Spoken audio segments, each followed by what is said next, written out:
Tonight, we have more from Bret Baier's sit-down interview with Vice President JD Vance. They spoke yesterday in South Carolina, and the conversation turned to 2028 and who might be on the ballot. You talk a lot about policy, but just the politics, and I know it's very Washington to talk about politics, but when the president says 2028 and he has the Trump 2028 hat, what do you think? I mean, what are you thinking? Is this real? Are you thinking about that? What's your reaction to that? So I was at the Oval Office a couple days ago, and there were some Trump 2028 hats floating around. And I put one on. I said, Mr. President, if you took a photo of this would go super viral. Yeah. And we joked about it and laughed. Look, what I've said, Brett, is I think that the president and I are going to be working together for years to come. I think that we have a rare opportunity over these next 3 years to actually undo a lot of damage that was caused by not just the Biden administration, by 40 years of failed policy, but I think build a true American renaissance. That's what we're excited about. That's what I'm going to try to do.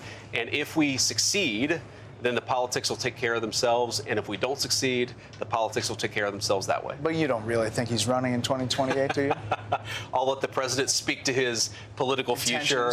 I think the president, one thing I'll say about the president of the United States is he loves to have a good time with the American media.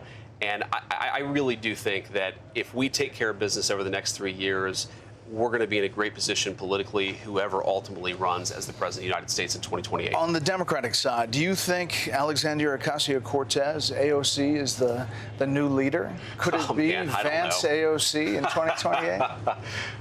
President AOC, the stuff of nightmares, Brett. Thank you. You've ruined my sleep for this evening. Who is the leader of the Democratic Party? I don't know. Honestly, Do you think about it? I think to the extent the Democrats have a leader, Donald J. Trump is the leader of the Democratic Party. They're against him. Because they're just against everything that he does. I mean, who could possibly disagree with rebuilding American manufacturing and ensuring these steelworkers have higher wages and better jobs? But anytime Donald Trump does anything, they have this emotional response. They have to be against it. Who could disagree with deporting millions of illegal aliens, many of whom are violent criminals? But they do. They have. And I think that what they do is whenever Donald J. Trump does something, they react negatively to it.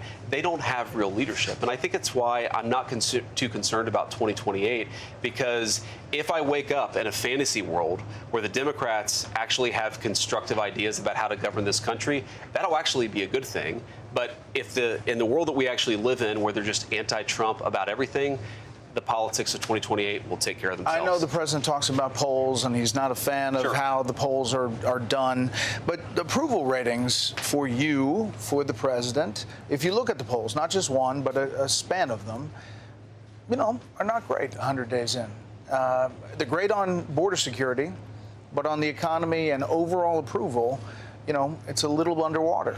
And how do you look at that? What do you think that is from? Yeah, so I'm a firm believer, Brett, that in the modern era, in 2025, opinion pollsters just don't know how to capture most Americans. They don't answer the phones. If they do answer the phone, they hang up immediately. I saw this in the 2024 election where, remember, I lived through this even more personally than you did, where every mainstream media pollster said Kamala Harris is going to win the popular vote. Kamala Harris is going to win 6 of 7, maybe even 7 battleground states. And there's one pollster I really trust. His name's Tony Fabrizio. I said, Tony, what's actually going on? And he said, unless I stopped knowing how to do my thing, we're going to win 7 of 7 battleground states, and you guys are going to win the national popular vote. You've got to be able to go to people where they are. I think that, again, you do a good job, you worry about the polls later, the politics will take care of itself. I mean, for the reasons I just said, I really am skeptical of these polls, Brett. I also just don't really care that much about the polls, even if they were accurate, because if we do a good job, if people see the results, then in 3 years, people will be talking about what a great job Donald J. Trump and JD Vance did. That's all I really care about.